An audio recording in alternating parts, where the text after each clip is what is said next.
teman-teman, nama saya Rafael Paulus Ardito Sialu dengan NIM 67 2023-102. Pada video kali ini saya akan menjelaskan codingan saya terkait dengan tugas PBOJ Asdos yang pertama. Oke, jadi langsung aja untuk codingan yang kali ini. Di bagian awal ini, ini berguna untuk menampilkan tampilan utama dalam program ini. Nah, kira-kira contohnya seperti inilah. Ada 5 menu, dan di sini kita harus memasukkan input antara 1 sampai 5. Nah, untuk yang 1 sampai 4 ini memanggil fungsi kalkulator yang sudah saya buat di bawah. Nanti saya jelaskan satu persatu. Terus ini untuk case 5 ini digunakan untuk exit, ya. Ini maaf. Digunakan untuk exit. Jadi misalnya kita input angka 5, maka sudah programnya selesai. Nah, lanjut untuk selanjutnya, di sini ada default. Maaf. Nah, lanjut untuk selanjutnya, di sini ada default yang berfungsi untuk apa? Kalau misalnya kita input angka yang di luar jangkauan 1 sampai 5, misalnya 8 ya. Itu nanti kita akan dilempar ke default ini, guys.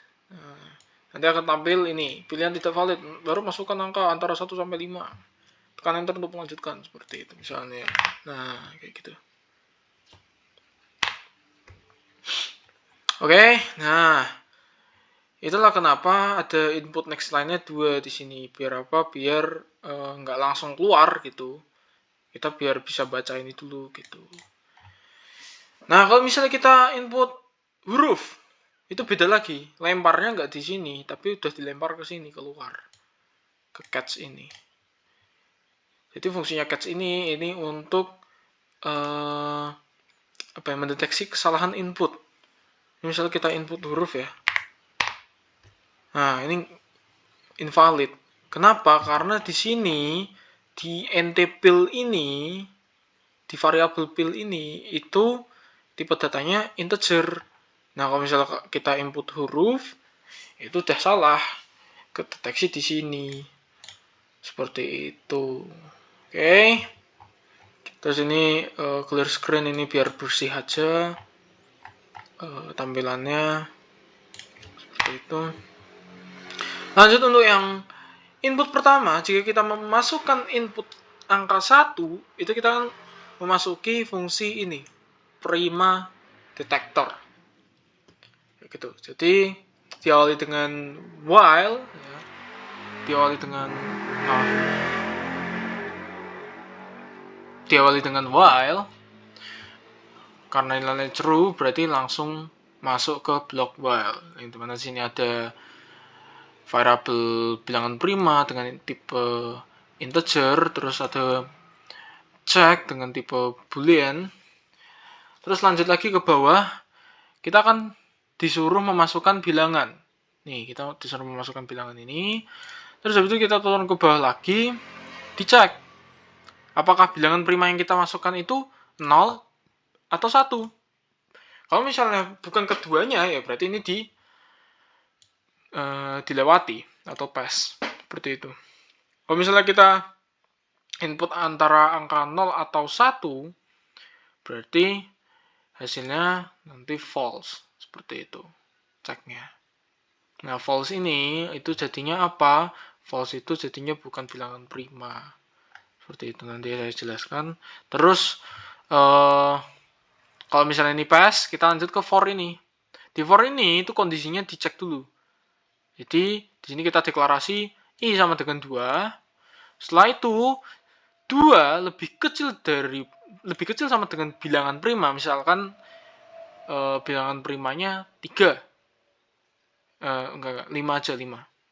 Nah, kalau 5 gitu kan berarti kalau dibagi 2 jadinya 2,5. Oke. 2,5 karena benar 2 lebih kecil sama dengan 2,5, berarti i-nya increment. Tapi nanti kita masuk ke bloknya dulu. Di dalam bloknya ini ada if. Yang dimana jika bilangan prima modulus i sama dengan 0, berarti ceknya jadi false. Seperti itu. Terus habis itu lanjut ke break. Nah, cuma karena 2,5 enggak, I mean 5 dimodul sama I-nya 2 sama dengan 0 kan salah ya. Berarti ini pas. Jadi ini dilewati. Seperti itu. Karena ini dilewati, kita kembali lagi ke for yang ini. Dengan kondisi I-nya sudah diincrement jadi 3. 3 lebih kecil sama dengan 2,5 kan salah. Ya udah, berarti ini pas sudah. Ini udah dilewati. Lanjut kemana? Lanjut ke sini. Ini bukan ya, ini enggak. Ini apa? Cuma kalau misalnya kita dilarang input huruf. Kalau misalnya kita input huruf atau simbol, nanti ada peringatan kayak gini. Seperti itu. Nah, habis dari sini kita dipindah ke sini. Seperti itu. Oke. Dicek variabel ceknya. Kalau misalnya ceknya nilainya tadi masih true, kita bisa melewati ini tanpa melewati yang ini. Bisa melewati ini tanpa melewati yang ini. Berarti kan kondisinya masih true. Seperti itu. Kalau true berarti yang dijalankan adalah ini. Seperti itu. Sebaliknya kalau misalnya ceknya false, kita misalnya inputnya 2 misalnya. Kan hasilnya false. Berarti kalau false kita masuknya ke else. Yang dimana bukan bilangan prima. Bilangan itu. Seperti itu ya. Begitu. Di bawah sini juga nih ada if ulang input. If negasi ulang input, sorry. Nah, ulang input ini adalah fungsi. Saya taruh di mana? Saya taruh di bawah. Nah, ini. Ulang input. Ini berguna untuk apa? Misal ya. Misal kita tadi bilangan prima. Terus kita input angka 3. Nah, di akhir ini kita ditanyakan lagi apakah Anda ingin mengulang input kembali. Nah, seperti itu. Itu asalnya yang ini ya. Itu asalnya dari sini. Nih, apakah Anda ingin mengulang input kembali? Yes or no? Kalau misalnya kita input no, berarti variabel input valid jadi true, terus return-nya ke atas bukan ke sini, itu false. Terus kalau misalnya kita inputnya y, berarti input validnya jadi true, return-nya true juga. Return ke atasnya true. Seperti itu ya. Makanya kalau kita input input y, kita akan mengulang lagi, mengulang yang case ke 1 tadi, seperti itu. Ini kalau bisa kita y, kita ulang lagi, masukkan bilangan seperti itu. Bilangan kita bisa ini lagi, nah ke bilangan prima seperti itu. Kalau misalnya tadi kita input huruf juga ada peringatannya, terus disuruh masukkan bilangan lagi. Ya gitulah kira-kira.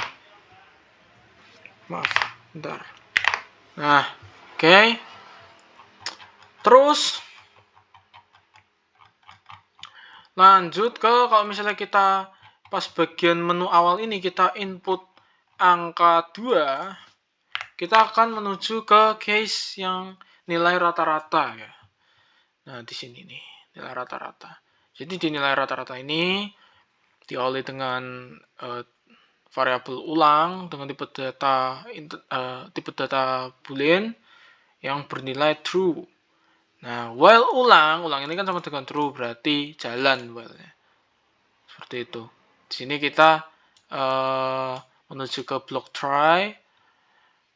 Kenapa kita pakai try ya? Biar ini ya, biar apa namanya? Biar kalau misalnya ada kesalahan input bisa dikasih peringatan seperti itu.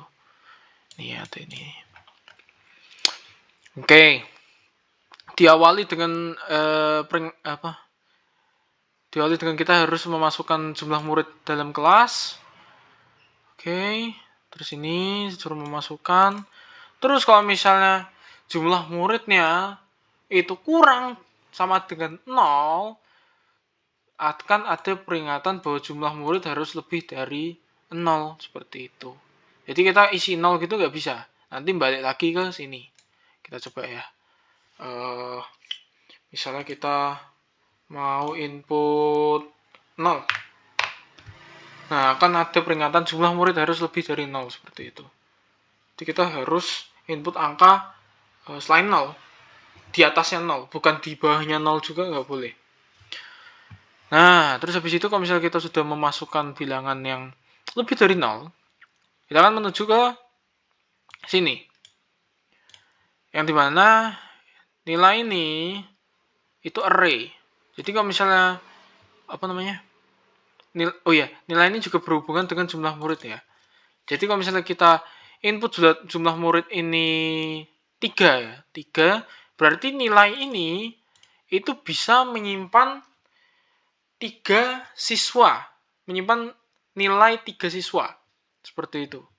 Kalau misalnya 4, berarti 4 nilai siswa bisa disimpan sama variabel nilai ini.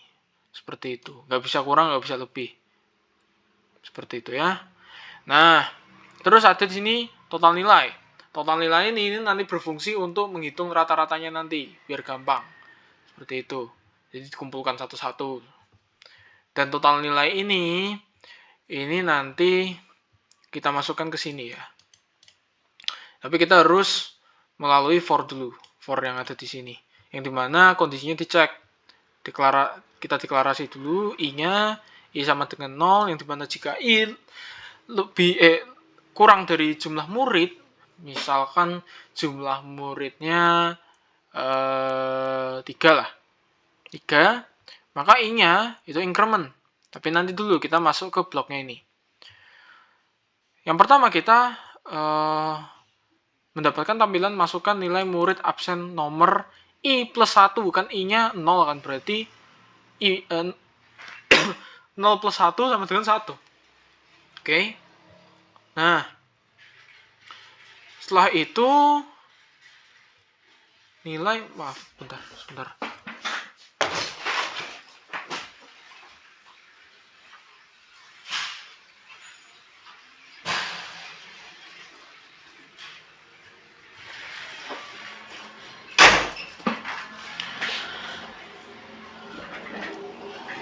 Nah, kan 0 plus 1 berarti kan sama dengan 1. Berarti hasilnya masukkan nilai murid absen nomor 1. Seperti itu. Nah, setelah itu lanjut ke sini. Yang dimana nilai array 0 itu kita masukkan misalnya 50. Ya. Berarti nilai array 0 itu 50. Nah, lanjut ke sini, itu total nilainya kan di sini masih 0. Nah, karena ada ini, nih, berarti ditambah sama nilai array 0. Nilainya berapa? 50 kan? 50 berarti 50 tambah 0 sama dengan 50. Jadi total nilainya ini adalah 50. Seperti itu.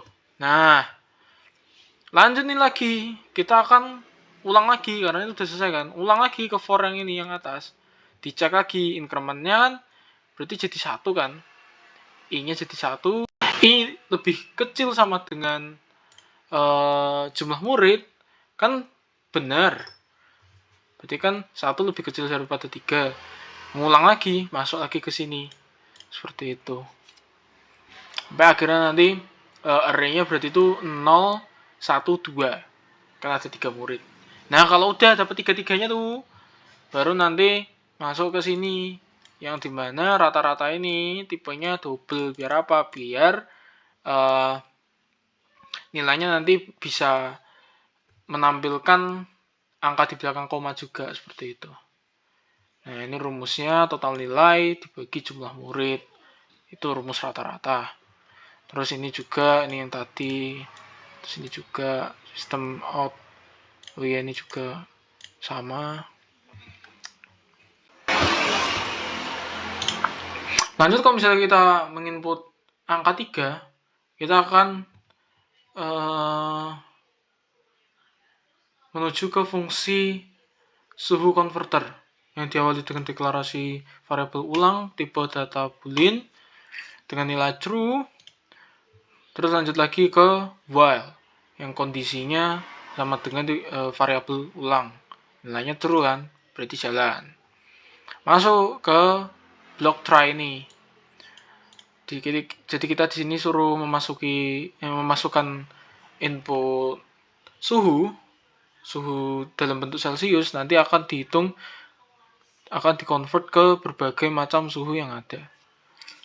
Kayak Reaumur, Kelvin, Fahrenheit seperti itu. Terus ini baru ditampilkan seperti itu. Terus ini juga untuk konverter dolar sama aja kayak penghitungan suhu konverter ini, fungsi suhu konverter. Jadi kalau ini juga sama ya sebetulnya, cuma bedanya di rumusnya aja seperti itu ya, kira-kira begitu. Saya kira ini saja yang bisa saya presentasikan dari tugas saya. Terima kasih atas perhatiannya. Selamat sore.